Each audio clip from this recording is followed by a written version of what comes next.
Hey y'all, for now I'm going to make a 𝘠𝘰𝘪𝘴𝘓𝑗𝐵 ex listener ASMR entitled You Saved My Life, Muchas Gracias. So I'm learning Spanish because of him and of course Miguel. But if I said anything wrong or any pronunciations, please do correct me. I am still learning it. I'm still learning the language. My ancestors wouldn't even proud of me learning the colonizers' language. But anyways, this is Robin Aureliano ex-listener ASMR. For the for the start of it, I'll just explain. So I'll just explain the storyline and disclaimer. I don't I don't know how to voice a grabber's voice like really deep, but I'll try my best. So here is the ASMR and I hope you enjoyed it. You are in your Uncle Albert's house, the grabber's real name, for your summer. You haven't seen him since you were a kid. Why are you in the grabber's house? Your parents decided that you would stay for the summer in your uncle's house. As you were walking to his house, you saw a missing poster that just freshly stick into a fence. Missing child, Robin Arellano, 9901 Harper Street. Missing since Saturday, November 9, 1978. Last seen on Greenwood Street near Charles Street. As you finished reading the description of the missing child, you looked at the photo. You said, as you looked at the missing poster again and wrote down the number just in case you saw this kid. He is the same age as you. You suddenly became aware of the environment as you put the number you written down in your pocket and took a great grip on your backpack as you walked and observed the street you're walking to. You suddenly felt anxious and scared walking alone. What if the kidnapper's next victim is you?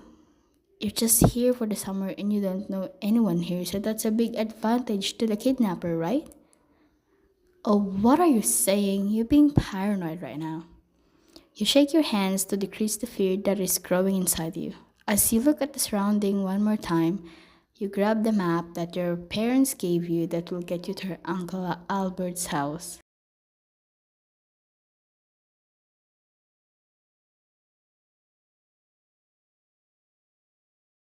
It took you 15 minutes to find the house since you took a water break every 5 minutes.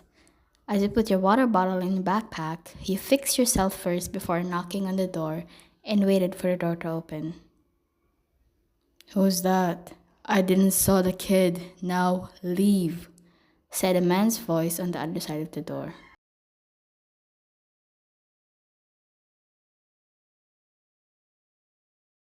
Oh, said Uncle Albert and opened the door.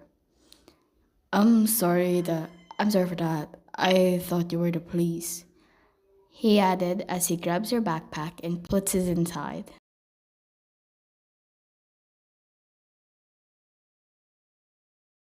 You ask as you walk in the house. No, you didn't interrupt anything, listener. I was just doing something, he answered as he wiped his sweat. I'm gonna make us some food. You must be tired and hungry from all that walking, huh? Wait here for a second, okay? After eating, I'm gonna tell you to your room, he added as he puts your backpack down the couch.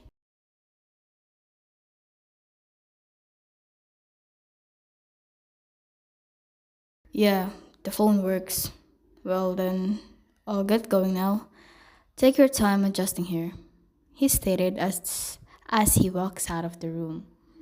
Smiled at him before he leaves and walked towards the rotary phone in the living room and started contacting your parents and telling them that you arrived safely and etc. After hanging up the phone, you started to look around the living room. Something caught your attention that is posted on a wall. You walked near to it and saw red strings that is connected to photos and some newspaper cut parts related to the photos. As you were reading the content, You saw a familiar face. It was the kid from the missing poster you saw minutes ago. You read the newspaper cut part that is connected to it. The grabber grabs another victim, Robin Arellano, a 13-year-old boy who just happened to be walking at Charles Street to buy some snacks and grab and go after school, went missing. "Listener, food's ready," said Uncle Albert. That made you came back to your senses. "No, I didn't. My brother made that. He wants to help the police to find the missing kids." Let, let's just go eat. Food's gonna be cold," he answered, not looking at what's on the wall, and walked out of the room. You felt like something is wrong with him. You know you just saw him now and all, but there's clearly something's wrong with him. He just doesn't know yet, but "Listener, come on, food's gonna be cold," he called again as you found yourself looking at the conspiracy theory in the wall. Walk out of the living room and walk into the kitchen. You scan the kitchen first and look for the sink to wash your hands. As you were reaching for the soap, you notice another plate of scrambled eggs and a soda that's placed beside it. You ask as you look at him while rinsing your hands. He looked tense, but his eyes were expressing something. Something like fear. "Oh no, that's for the dog, listener," he answered and continued to eat. "You're really observative, aren't you, listener?" he asked as he looked at you. You just sat down and started to eat your food. You looked at him. From what you've heard, his voice was deeper now that he asked you a question. You suddenly felt scared.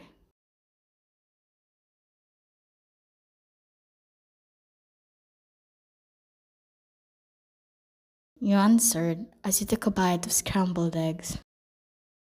"No, you're not asking too much, listener. How's the scrambled egg, by the way? Did I overcook it?" he said and took a bite as well.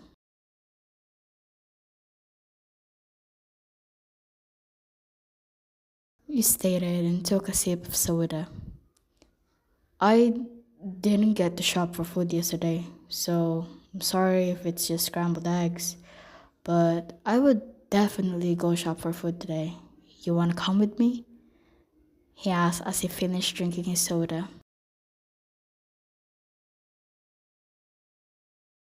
You answered and took the last bite of scrambled eggs. "Oh, sure. You definitely need to rest. Traveling is really exhausting. Do you need something for me to grab to the store?"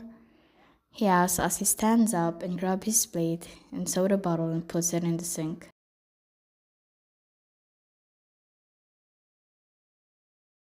You answered as you finish eating the scrambled eggs. "Got it. I'll be back after an hour or two. I gotta have to go somewhere else. But first, let me lead you to your room. I'll grab your backpack. Wait here for a second," he stated as he walked out of the room. Stand up and grab your plate and soda bottle and put it in the sink. "Follow me." "Come on, this way," stated Uncle Albert. You followed him and he opened the door to your room. "I'm sorry if I didn't clean this well. I'm not really good at cleaning," he said as he puts down your backpack in the bed.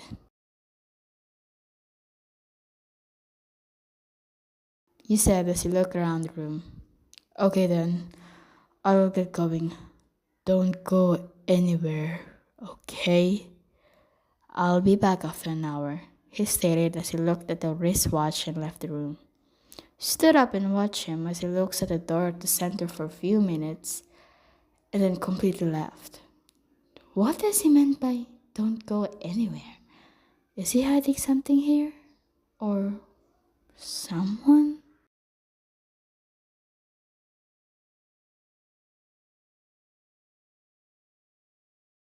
You suddenly felt that you needed to pee.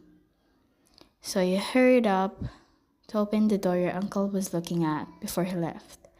As you opened the door, you were surprised that instead of a toilet God, that instead of a toilet bowl and a mirror, you saw a staircase instead that leads to a metal door. You looked up to see if your uncle was still here and then looked down when you saw that he's not there anymore. You carefully opened the metal door and was shocked on who was in there. It was the kid from the missing poster. What do you want now? He cut it what he was saying and shocked to see you standing in the door.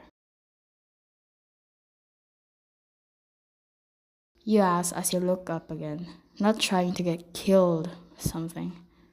See, I am that missing child and I really want to get out of this hellhole.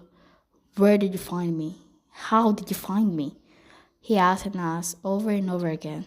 As you observed Robin, you'd probably say that he's been locked up here for days now.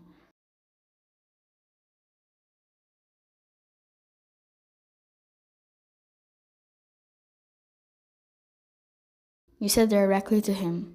He didn't say anything and followed you. You carefully stepped out of the door, not making a sound in case Uncle Albert's here already, then looked at the kid behind you.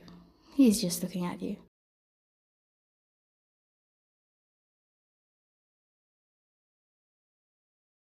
You said as you walked to your room and grabbed your backpack real quick. Spare metal. The way he sweats and his eyes looking at the door every second just says something. And I'm right. You thought to your mind as you grabbed the number that you've written and walked into the living room to call the police. It took a few rings before the police finally picked it up. You told them that you found the missing kid and told them the address and get in here quickly.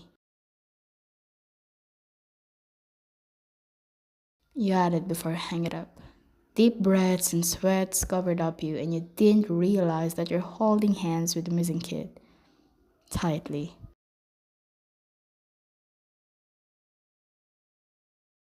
You asked him as he sat on the couch, waiting for the police to come.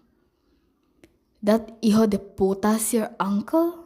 So that's why he never go down in the basement to feed me and shit. Robin answered and sat down as well. You asked him again while shaking hands. You were feeling anxious and scared. Scared that your uncle's gonna caught you helping Robin, scared that the police might not get in here in time, or scared that you're gonna be his next victim. I was just going to buy snacks after school and grab and go. My friend Finney's gonna come over to my house and teach me the math lessons I can't understand yesterday. Or the other day, I don't really know. Then I just saw a black van stop in my direction and he offered me cheap snacks, which I sadly believed in, and then locked me up for I don't know how many days and beat the shit out of me. Tried to fight him though, but he's a fully grown ass man. He explains as he wiped his sweat. How about you? How did you find me? He now questions you.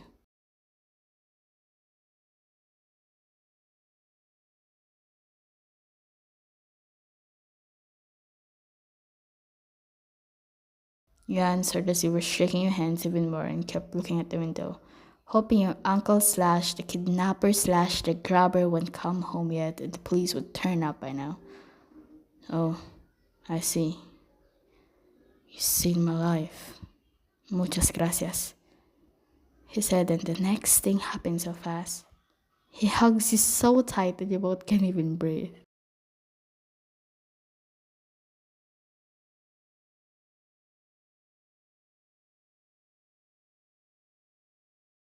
You said as you looked at him for the last time.